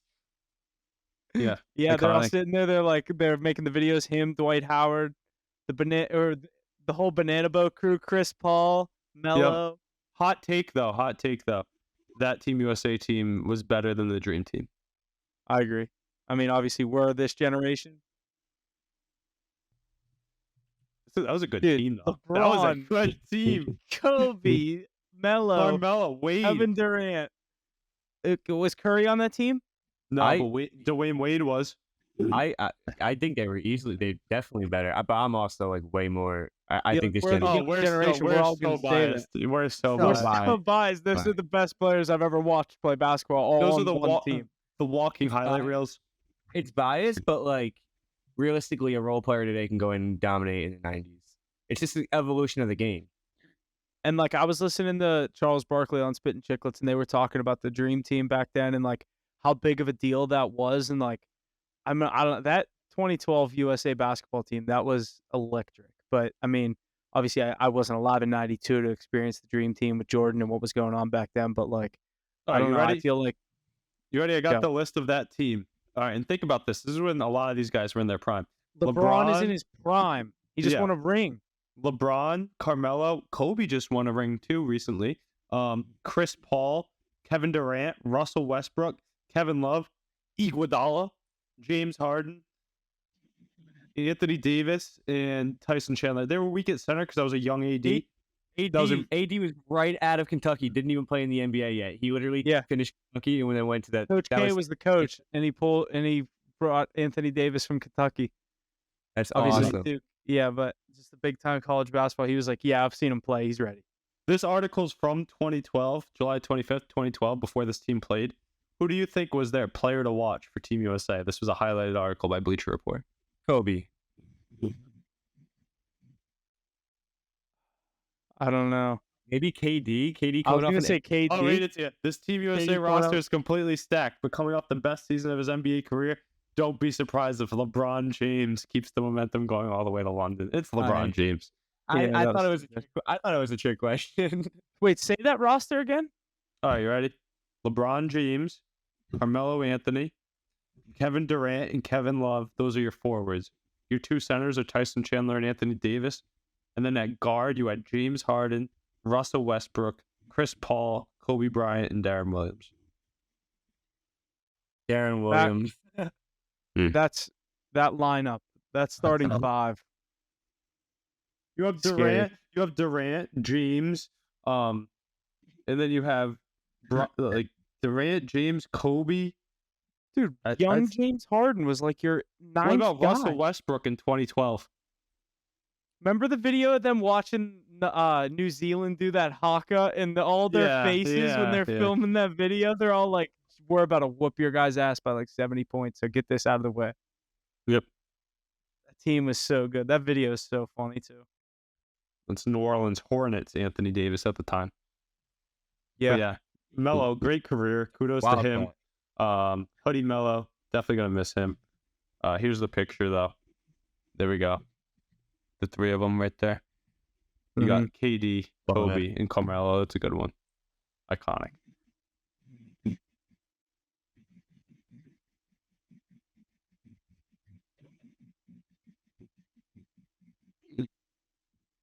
Alrighty. I got one more point here out of the NBA. Steph Curry has been named the Kareem Abdul-Jabbar Social Justice Champion Award winner. The NBA announced the award is given to the player who best embodies Abdul-Jabbar's message of civil rights, black empowerment, and racial equality. So great accomplishment for him there. Has he won any of them before? Any idea? No, I think that was his first one. They said Carmelo had one. I don't think the Right. award's too old, but Curry, he's a great community guy. Donates so much of his time and money. His wife as well, so not surprising to hear that. It's 2-1 now. I know. I didn't even see. Keep picking my head up to a different score. Bob was on his back, and Carolina found it under him. Put it in there. Yeah. Alrighty, let's shift our focus to the NFL. Las Vegas Raiders owner Mark Davis told ESPN on Monday he has come to an agreement with future Hall of Famer quarterback Tom Brady to join the organization's ownership group, pending the NFL's approval. I haven't read anything that said the NFL has any reason to deny this request, but Tom Brady is now going to be a minority owner of the Las Vegas Raiders. I think we might have saw this coming. You guys have any comments on this? I think, yeah, this was, I figured Brady was going to get involved at some point with the ownership. We heard all the rumblings with what he was trying to do with the Dolphins at some point and be part owner and play for the team. And obviously now he's going out to Vegas with the Raiders. So minority owner, I don't think he's going to be anything crazy, but it's Tom Brady, so he's definitely going to have a say in things. It's kind of funny that he kind of owns Jimmy Garoppolo now. So when Jimmy G goes down with a I season didn't even think of that. When he goes down with a season-ending injury in Week 9, when they're like 8-1, because Jimmy G's a GOAT, as we all know, Tom Brady will just probably strap him up. Jarrett Stidham, go hold the clipboard one more time for me, and lead Josh McDaniels and boys to the playoffs. No, I'm just kidding. That's crazy, actually. That whole QB room he's had in New England. Yeah, think about the whole staff. I mean, they have 23 guys that were under the Belichick regime, both coaching and playing. At least, they have Brandon Bolden, and they have the guys on Logan Ryan maybe, and Jarrett Stidham. Like, the list goes on. There's just a few guys that left this year to go play for him, I'm pretty sure. Yeah. What's his weird. name? Jacoby Myers. Yeah, that's crazy. McDaniel's trying to recreate the Patriot way, but Brady dipping his toe in Vegas, he's going to be on the scene even more. Maybe he'll start dating like Kim Kardashian or something. Good thing he's done playing sports. Yeah, he's a dog. How do you hate that guy? You guys like him now? You probably liked him ever since he went to Tampa Bay, right? I always respected him, obviously, as a player, but whenever he was beating up on my Steelers, it's hard to like him. And obviously I used all those cheating scandals to my advantage to, downplay his success. But you can't argue fucking 7 rings. And yeah, when he went to Tampa Bay and he's in the NFC, he's just, you know what I mean? Like, when he escaped Belichick, you can actually see his personality come to life, and he's actually a pretty cool guy. That's when he opened up, and you could actually see the kind of person that he was. He was always out there, but nowhere to the extent that he was in Tampa. In the video, him hammered, throwing the fucking Super Bowl trophy from the boat, that's one of the most legendary pictures of all time. Yeah, I have that T-shirt. It's iconic. Getting carried off the boat by Blaine Gabbert. And yeah, the Josh dude's Rosen. the dude's like, get your ass over here. If you weren't fucking Tom Brady, You're worth way too much money to be like this in public. Yeah, you need to calm the fuck down. We need to get you in a room where no one's gonna take pictures and fucking videos of you. How many times are we gonna see Brady sitting in the VIP boxes with Goodell, and they're gonna flash to that on a night game? Oh, Every game. Yeah, honestly, every game he's there. You'll see him on TV every game he's there. Easily. Especially if they host the Patriots. Absolutely. He'll probably be on the field. Even though he'll be in Gillette for Week 1, he won't be in Allegiant. Why? Is that his jersey retirement? That's the Brady. It's the huge deal. The Brady coming home game, the cheapest ticket, and the balcony is $12.50. Week 1 against the Eagles. Oh, craziness. He's gonna come and watch you guys get your ass spanked. That's what you'd think. Remember when he was supposed to come spank them at home and he almost lost? Remember he almost lost to Nick Folk? I know, I'm fucking with you. It's the NFL any given Sunday. I know what you mean. Oh, dude, I can't wait for NFL. I can't wait to bet that. Mackie is, yeah. I like your Steelers. Not your Steelers, your Cowboys too. I like watching the Cowboys. A lot of people hate on them. I like to hate on them because they do it to themselves. But that's a fun team. I mean, they're a fun team to watch, definitely, but it's funny to watch them. Well, if I wasn't a Cowboys fan, it would definitely be so funny to watch them just fall apart every single year. I hate Like- the rest of that division you're in, though. I honestly do. Like, those teams are so ugly. Like, the way they style their play, their fan bases hate those teams. Eagles, Giants. I mean, Commanders isn't really even a team. They But don't really even have a fan base. yeah, what did Huff send today? They're the pigs or something. No, that's their mascot. What is his name? Major Tuddy or something like that. That their mascot's actually way cooler than their whole team. Yeah, that team's a joke. And then the Giants and the Eagles, so ugly. Like, at least the Cowboys are kind of steez, but just a bunch of heartbreakers. Sam Howell looking on the up and up for the Commanders. Oh, while we're on the Cowboys, though, do you guys see that thing I sent? It was reminiscent of Cowboys fans, but Mac, you're not a Stars fan, but you saw Dak Prescott with that Stars clip, like, and it's fourth and Yeah, I fourth and saw that. very long for the Dallas Stars. Wait, no, I didn't see that. What'd you put it in? Instagram chat. It's like Dak was Prescott. Yeah, I was gonna say it was a picture of Dak wearing a green hat that just said Dallas. He was at the Stars game, and it goes, and it was the picture of the 3-0 series lead for Vegas, and it goes, it is now 4th and long for Dallas. And it's a picture Fourth of and Dak's very face. long, like kind Yeah, of 4th and very long. reminiscing That's on great. their failed play with Ezekiel at center. With Zeke at center, yeah. I don't know who called that one. Maybe the guy that's still fucking in office because Jerry Jones doesn't know how to pick a coach. But yeah, we'll have another disappointing season this year. I'm pretty excited for it. I heard a little rumor while we're on the NFL that I don't know how true this is because I didn't hear it anywhere else, but I was listening to the radio one day and the one guy was like, I swear, my buddy texted me, I swear I just saw Ezekiel Elliott in Southside near leaving the Steelers practice facility or where they do their front office meetings, like they have their team headquarters there. I was like, there's no way the Steelers are bringing in Ezekiel Elliott to play behind Najee Harris. It was probably Eddie Lacy. I don't think he'd be behind Najee. Ezekiel Yeah. Elliott's great. He would be behind Najee Harris for sure, though. But he's gonna go somewhere else where he can be the bell cow. I'm awaiting that. I mean, maybe it takes an injury or something, mid-season signing. But I bet you he gets onto a good spot too before the season kicks off. Imagine him go to the Giants to play behind I don't think It's he's not- doing that. He's not playing behind anybody. I think that's the move at his career and at this point of his career. No, he could be a 1-2 punch with somebody, but I think he's gonna go to a team where he can be that guy, like the Rams or something like that. What isn't Kenneth Walker hurt now going into for the Seahawks too? Interesting team. Replace beast mode. A lot of I think open he doors. still has it in him. I think he still has it in him. So do I. He shows you that on Thanksgiving that if he's really up to the challenge, then he's pretty good running back. You just had to get out of Dallas. Obviously, they were moving on. He was moving on. It was just an obvious thing. And the tension was there. I was obviously getting to his head a little, but I Hopefully think he he still fares- has it in him. Hopefully he fares better than DeMarco Murray did when he left the Star. Yeah, definitely. He's one guy I'm definitely going to be rooting for the rest of his career, no matter where he goes. Same. Feed Zeke. Alrighty, I got some more points here out of the NFL. Austin Eckler staying with the Los Angeles Chargers as he agrees to an extra $1.75 million in incentives. So the Chargers keeping a piece of their core. Good stuff there out of LA. And the last point I have here, the NFL has announced that the next Super Bowl. Oh, what number is that? I don't know. It's in 2026. Is that The 60? Super Bowl in 2020. Yeah. No, Yeah, Is no. that 60? It might be. Is I it don't know. We should LX? probably look that up. But No, yeah, LX. I think that's 6. Yeah, that's 60. 60. okay. Super Bowl 60 is heading to San Francisco Bay Area for the 2026 season. As a reminder, the upcoming Super Bowls are hosted in Las Vegas this upcoming year and New Orleans the following year. So we have our next Super Bowl lined up. I believe they also announced the draft is going to kind of blanking on that. Green Anybody know? Bay. Green Bay, I believe. Green Bay, that's it. Yeah, Green Bay.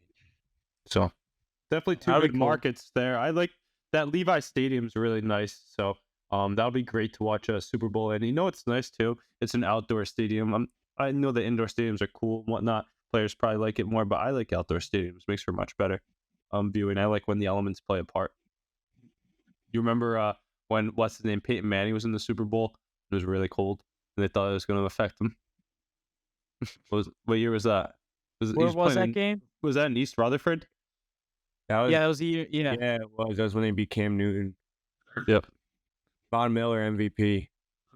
Yeah. So I like when they're outdoors like that. But obviously, this upcoming one in Allegiant Stadium will be crazy.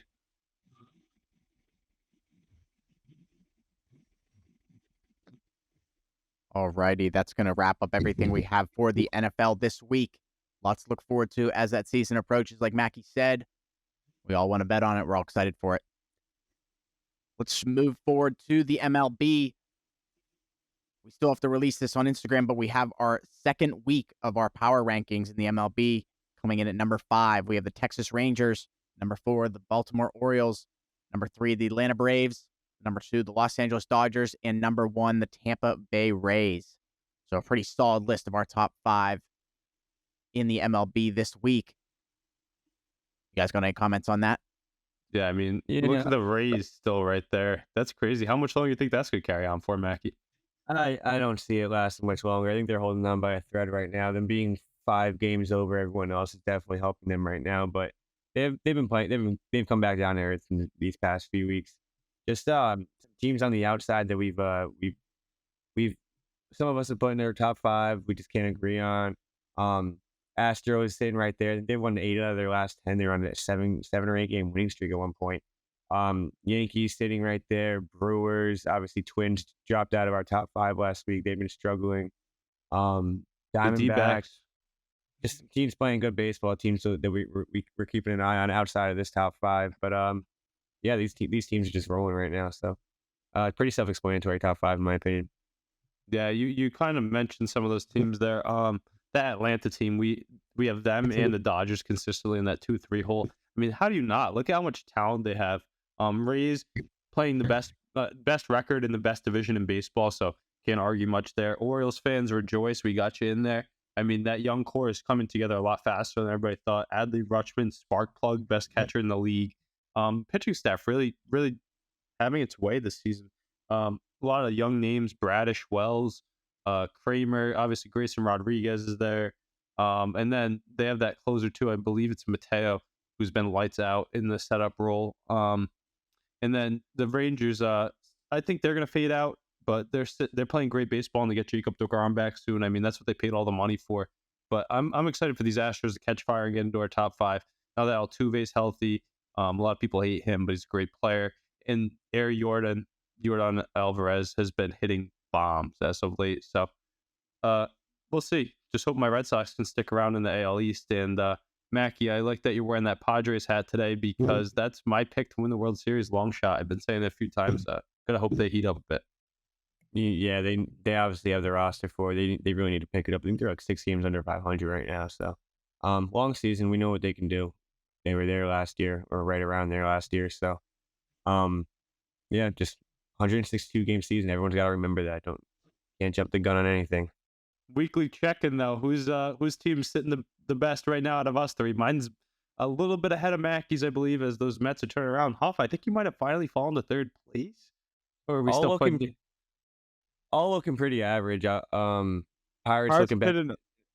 Pirates have hit another tough stretch. They're flirting 500. They're getting to that point where if they don't turn things around, I think I might have seen my last game. I might be looking at my last game where the Pirates have played a game above 500, but they just usually get to that point of the series or point of the season. Obviously, coming off a tough series against a really good Ranger team that we have as one of the top 5 teams in the MLB.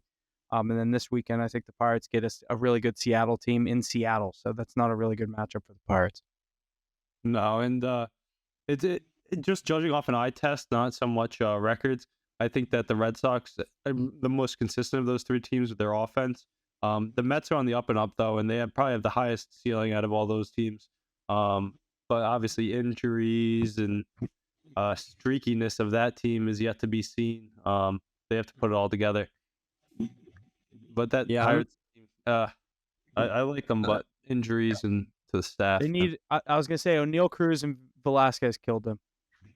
It's not over yet. I mean, that division's it's not over, somewhat but wide open. Yeah, I mean it's a long season, but When I said your best, most consistent pitcher goes down, and obviously he's not anymore. Keller's in the conversation for a Cy Young award, and he's having a hell of a fucking career or a hell of a season. That's what I've been waiting on throughout his whole career. But I don't know. I think O'Neal Cruz would be a huge part in this lineup right now. But I don't know. It's hoping to get him back at some point throughout the season. I think they said All-Star break-ish around then. I'm not really sure on that, so don't quote me on that. But I think he would make a big addition in Velasquez because the pitching rotation just hasn't gotten it done. And Bednar closing the door, he's been there, but we got to be able to get to him and use him in situations where he can pick up saves. So sitting at 25 and 24, I know it's not the most confident I've been in the Pirates all season, but they've definitely hit a stretch where they have some good teams they just lost to, and they have a couple series coming up against also really good teams. Yeah, overall, Pirates having a better season than expected, I think, coming from Pirates fans. Red Sox probably having a better season than expected, but Ace never doubts them.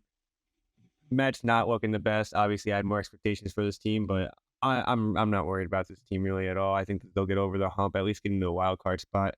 Going to be really tough to win that division, obviously, with top 3 team in the league in front of them, Atlanta Braves. So Mets just need to get into that wild card spot, and then they can do their damage. They're probably the best 1-2 punch for that wild card to pitch with Scherzer and Verlander. So wouldn't be really worried to play in a wild card, but yeah, they definitely got to pick it up. $400 million payroll, and you're 3 games over 500. Got to figure it out. You want to know what a lot of people are going to be looking at in terms of that NL East, Mackie? I think that Mets team is really good too. I'm a fan of those 2 older pitchers, but I don't like how the new rules are kind of affecting them. The Phillies are a team that you got to look at too, who have been underperforming, and this is a question for a lot of baseball fans to think about. Who do you think is going to come out ahead down the stretch? That Phillies team that was just in the World Series, or these Mets that have spent a lot on the payroll? Because we know that the Braves are going to be there. They consistently have been doing it. They're such a good team. Consensus one of the best teams in baseball. But you got to think with the Dodgers and the D-backs playing good ball, and you have those Padres too, who are star-studded.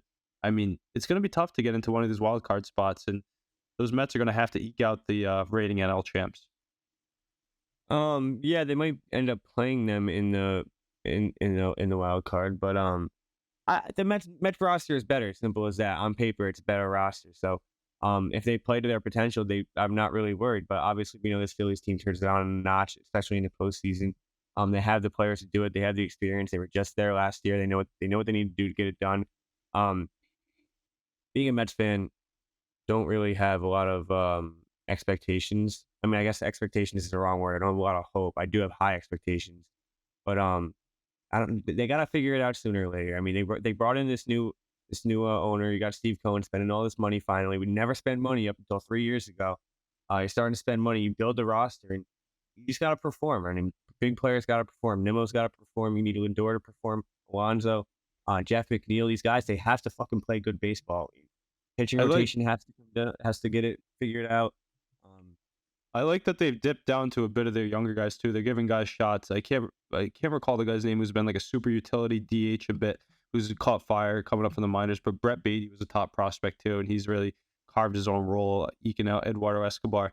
But it's an interesting conversation that I didn't think of until we were discussing that. But I still agree that those Phillies and Mets should be there down the stretch to get into the playoffs, and then probably facing off with someone like the Padres if we can get the top teams into that role. But we always know someone like the D-backs or the Cubs likes to surprise us. Huff, just quick take on this. I'm curious to see what you would think. If it comes down to it, who do you think could grab a final playoff spot between the Mets and the Phillies as of right now? I'd probably take the Mets just because of their pitching when it comes down to it. The last couple games of the season, I think if you have that rotation and like Mackie said, the bats that they have at the lineup, Pete Alonso, Nimmo. I really like Nimmo and the other pieces they have there. But I think the pitching is the biggest reason that I would take the Mets. Yeah, that Phillies lineup though. I mean, you got Bryce Harper, Kyle Schwarber, Trey Turner, JT Realmuto, Bryson Stott's playing well. Big comeback today in the ninth. Yeah, they have the pieces definitely hitting. Underperforming pitching though. Underperforming pitching. Yeah, Mackey's been high on the D-backs all year. That was a tough miss today. I've been starting to ride with them too. I didn't even look until I checked like 2 hours later. They're up 5-0. I checked 2 hours later and they're in the extras. It's 5-5. I'm like, oh my God, it's the worst thing ever. Trey Turner had a 2-run shot at the bottom of the ninth, tie it up. Yeah, 2 outs. Speaking of those big names, Trey Turner, who hasn't been playing good baseball, by the way. No, but comes up- he'll turn that corner, just like I think the Padres will. I think we have a few more points in the MLB coming up here. Yes, we do. The Padres placed Manny Machado on IL with a hand fracture. Put the Padres down, man, there. Any comments on that? Tough blow. Need that lineup healthy, but they can replace him for sure. I have him in fantasy. I'd like him to get back soon. One of the best players in baseball, honestly. On top of that, Christopher Morel, is that right, Morel, is one of the more surprising stories early on this year. His recent streak of 5 straight games with the home run is something to ponder at as he looks to continue his success in Chicago. The man has 7 home runs in 10 games this season. So very impressive for him. Any comment on that? No, just exciting. I think as you get into interest in this London series, I think if he keeps catching fire, Huff was talking about the Cubs earlier this year, a team that hasn't performed up to standards yet, but they have Swanson and Bellinger hitting around them. So nice little lineup they got going there with Morel stepping up to the plate. Totally agree. Yeah, let's move into this London series. We're 1 month away from this year's MLB London series. Cardinals and the Cubs will square off overseas this summer. Last year we had the Red Sox and the Yankees, and that was a great series. Do we think these teams follow suit and give us a good series overseas? I believe it's smaller stadium dimensions and stuff like that. So curious to hear what you guys think. Yeah, 2 teams that are catching fire at the right time. 2 teams that didn't necessarily start the season too hot, the Cubs and the Cardinals. Cardinals obviously had a pretty tough start for Cardinal standards to start the season, and now they've really caught fire. They just had a big series against the Dodgers, and now they're starting to look like a different team. The Cardinals and Cubs, I think this is going to be a really good matchup, and it's going to be tough to compete with Yankees Red Sox anytime talking viewership, but I think this will for sure be a good game. Yeah, do you remember catching any of that Yankees Red Sox series last year? I remember I actually watched both games throughout. I didn't. I actually didn't remember they did this last year. I'm not going to lie. Yeah, I mean, as such a big rivalry, I feel like that's must-watch TV. They had it on the weekend, too, in the primetime slots, especially when there's no baseball going on. I mean, no other sports going on. It's just after the playoffs ends. It's good to watch, but if I remember correctly, it's like about 3:30 down the line, maybe 3:85 in center. That's tiny. There was games, it was 17-13 the first game. I think there was some epic comebacks and whatnot, but a lot high-scoring games, in my opinion, just fun to watch. It was a great game. So I expect something the same here because this is another rivalry. I think that's the whole reason they did it. Absolutely. Divisional matchup. Yeah, definitely tune in if you haven't before. The last time they did this, actually, yeah, it wasn't last year. I don't know why I said that, but it was actually in 2019. This was pre-COVID. But it was 17-13. Yankees won that game. I remember that series continued on. Like the Red Sox beat them in the following game. Let me get the exact series here. Yeah, the last time I did was pre-COVID in 2019. Sox, Yankees, and the series summary. Let's see. The Yankees won 17-13 and then 12-8. So the Red Sox actually lost both, but it was entertaining nonetheless.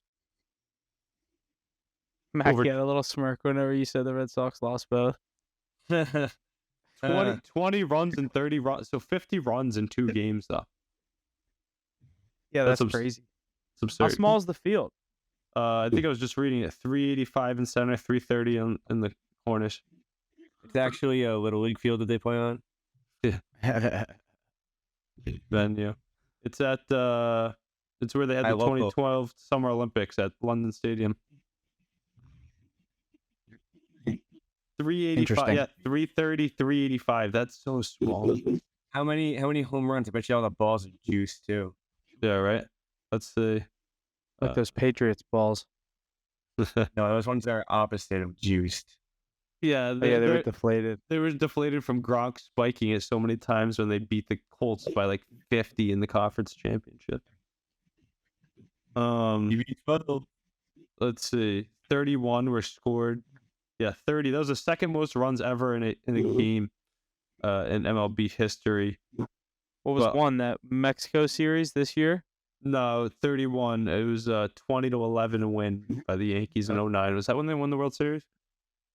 Yeah, so that's just vintage. I mean, 2011. That's weird. But the home runs in that game. So the first one, Mackie, there was 6 home runs. In the second one, there was 4. Not even that many.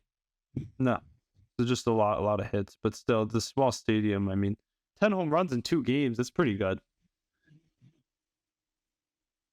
Yeah, But I mean, that I think Cardinals this will team, definitely be a good matchup for sure. the Cardinals team started. I mean, Nolan Gorman, that guy's insane. Ever since he's burst onto the scene, we'll get to see guys Tommy like Edman. Yeah, we get to see guys like Wainwright pitching and Stroman, probably Italian, maybe Paul Goldschmidt. A lot of big names in the series. Hopefully, what's his name? Jordan Walker's back up for this one. That's about all I got. Alrighty, I think that's going to wrap up everything we have for this week, episode 39.